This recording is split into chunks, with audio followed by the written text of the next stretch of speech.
Délicieux le plus souvent, le caramel est un produit étonnant et ses artisans des passionnés. Des passions, parfois nées d'une histoire singulière. Dans une zone industrielle de la banlieue parisienne, loin d'un haut lieu de la gastronomie, un marathon culinaire se prépare. Au rez-de-chaussée de ce vieil immeuble, Laurent et Ralph n'ont pas encore mis leur toque de pâtissier. Ah bah viens, tu veux pas qu'on valide les photos du shooting là, d'hier? On a fait un petit shooting. Ambiance start-up pour ces deux jeunes entrepreneurs. On va faire 6 doubles pages, donc c'est les individuels pour la couverture. Après il y a les boîtes de 4. Sur fond noir, t'as vu, ça claque. Ouais, c'est super beau. Boîte de 16. Qu'est-ce que t'en penses? Ça claque. Ouais. Sur leur ordinateur, les photos des emballages de leur création. Des écrins luxueux pour protéger leur trésor. On va pouvoir prospecter le monde entier, mon Lolo. C'est vrai. Il y a 3 ans, les deux amis créent leur entreprise de fabrication de caramel, les Nicettes. Ça va, mon Ced? Ouais, toi. Ça va. Laurent met régulièrement la main à la pâte. Bon, on s'y met? Un autodidacte sans aucune formation de pâtisserie, mais des idées plein la tête. Il sait personnaliser son petit laboratoire du goût. Dans ses marmites, la recette du succès. Alors, les ingrédients sont d'une simplicité assez impressionnante, puisqu'on va mettre uniquement, et je dis bien uniquement, de la crème et du sucre. On va mettre un tout petit peu de sel pour ouvrir les papilles gustatives. Cette crème épaisse, c'est l'ingrédient maître de Laurent, sa signature. Tous les autres fabricants utilisent du beurre ou de la crème liquide. On a eu un petit peu de mal à la trouver. C'est ma mère qui m'aide à trouver cette crème. Il faut une crème avec un certain pourcentage de matière grasse pour arriver au degré de qualité que j'attends du caramel. L'un des secrets de sa recette tient donc dans ce pourcentage de matière grasse. L'autre particularité, c'est le mélange à froid. Aucune cuisson avant que la mixture ne soit bien lisse. C'est vraiment avec l'ébullition, avec l'évaporation, l'eau part. Et après, il y aura de moins en moins de vapeur, jusqu'au moment où il n'y en a plus du tout. Et là, le sucre commence à travailler, commence à caraméliser la crème. Et on va vraiment tomber sur le début de la création du caramel. La couleur change très vite. Les 10 dernières minutes, c'est là où tous les coloris du produit sont vraiment en train de se créer. Une cuisson à feu moyen pendant plus de 2 heures, surveillée comme le lait sur le feu.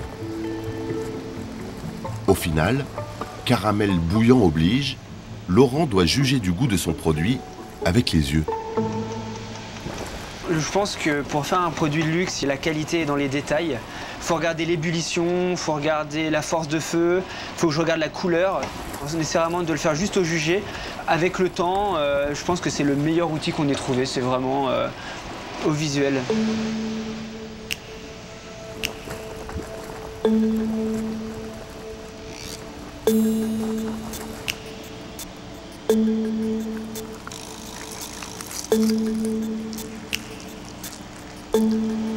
Là, on est vraiment sur un produit qui est uniforme. Il n'y a pas de brûlé, il a vraiment une belle couleur. Il n'y a plus qu'à le laisser refroidir à température ambiante pendant 24 heures. Malgré toutes les précautions, la technique de Laurent a parfois des ratés. Mais pas question de transiger avec la qualité. Sur le caramel, on n'a pas trop le droit à l'erreur. C'est un caramel qui colle aux dents, qui n'a pas une bonne saveur. Les clients ne reviendront pas. C'est déjà un petit milieu, le caramel. Si on perd nos clients, ça ne va pas être possible. Du coup, on sélectionne vraiment de façon drastique les coulées. Et on n'hésite pas à écarter toutes les coulées qui ne correspondent pas à nos cahiers des charges. Résultat, une coulée sur 10 termine à la poubelle. Le prix de l'exigence. Près de 8 € la boîte de 9 caramels nature.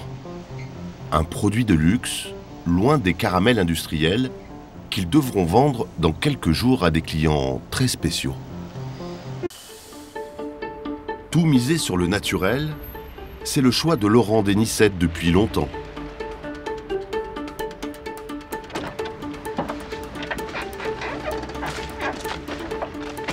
Cet après-midi, notre jeune cadre pâtissier rend visite à son grand-père.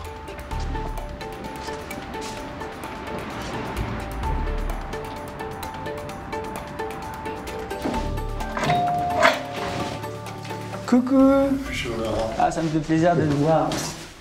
Comment vas-tu? Ça va et toi? Bien, Bah bien, oui. merci.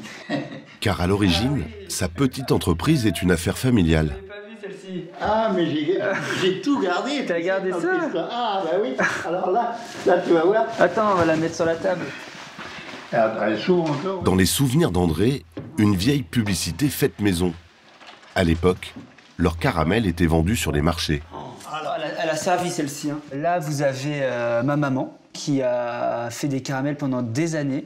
Et tout ça n'aurait jamais vu le jour sans mon arrière-grand-mère, de son prénom Nicette. Donc c'est vraiment cette dame qui est au début de la recette. Et c'est ma mère qui en a fait une aventure professionnelle. Un héritage, une recette de famille née d'un voyage en Amérique du Sud en 1932.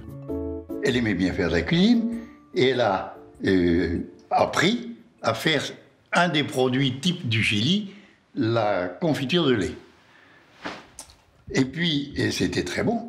Et un jour, elle s'est dit, mais si je faisais la confiture de lait, pas en employant simplement du lait, mais plutôt carrément de la crème fraîche, qu'est-ce que ça va donner? Ça devrait être encore meilleur. Et elle a fait des essais. Et ça a produit les caramels.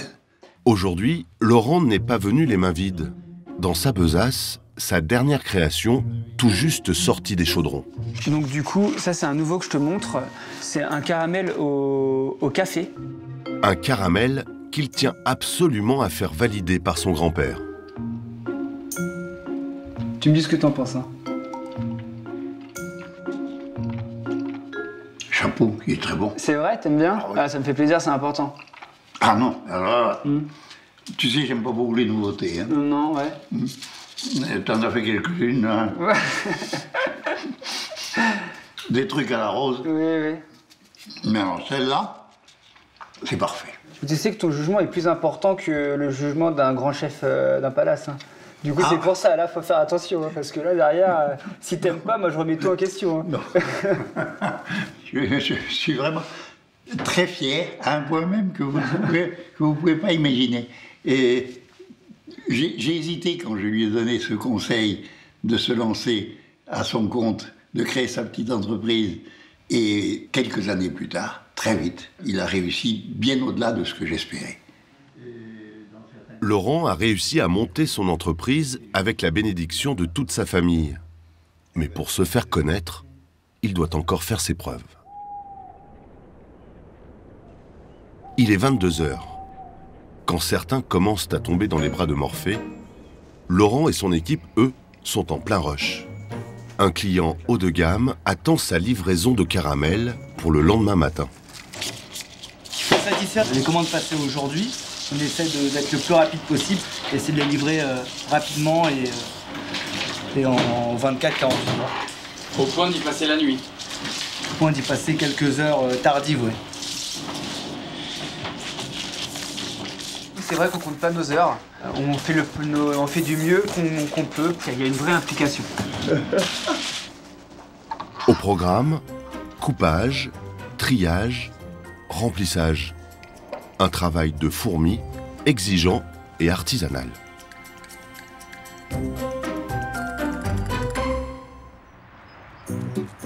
Pour Laurent et Ralph, la nuit fut de courte durée. Les deux compères vont pourtant devoir assurer leur rendez-vous. Direction, les beaux quartiers de la capitale. Leurs clients privilégiés, les hôtels de luxe, comme celui-ci en plein cœur de Saint-Germain-des-Prés. Bonjour. Bonjour. Société Les Nicettes.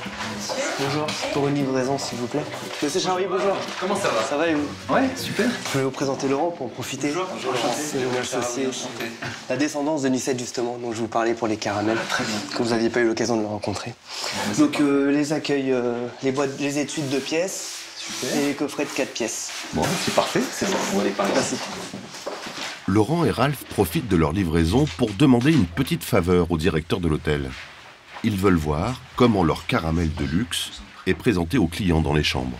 Tu vois, en général, on met ça comme ça. La petite touche voilà, qui fait la différence et qui est très appréciée des clients. Et on ne retrouve pas souvent les... on retrouve les boîtes vides, C'est possible, c'est possible. mais rarement pleines. Superbe. Il y a encore 5 ans, on était sur des petites boîtes en bois qu'on nous vendait sur les marchés. C'est vrai qu'on est monté en gamme au fur et à mesure, tout en gardant vraiment l'authenticité du produit. Et ça, c'est un bel aboutissement. Et voilà, on voit vraiment l'évolution du produit en 5 ans. Et c'est vraiment... On en est fiers. Ouais, vraiment. Au moment où tout le monde a tendance à mettre un peu de chocolat, voilà, nous on a pris le parti du caramel. Et ça plaît beaucoup à l'international. Puisque nous, on est sur une clientèle vraiment internationale, américaine, mexicaine, brésilienne, un petit peu asiatique, pour lesquelles c'est une véritable découverte parfois. Donc ça, c'est aussi intéressant de faire découvrir un produit français. Hein. Vous voulez Allez, merci. Fabuleux destin que celui de grand-mère Nicette et de son petit-fils. Mais les deux compères devront redoubler d'originalité pour s'imposer sur un marché très concurrentiel.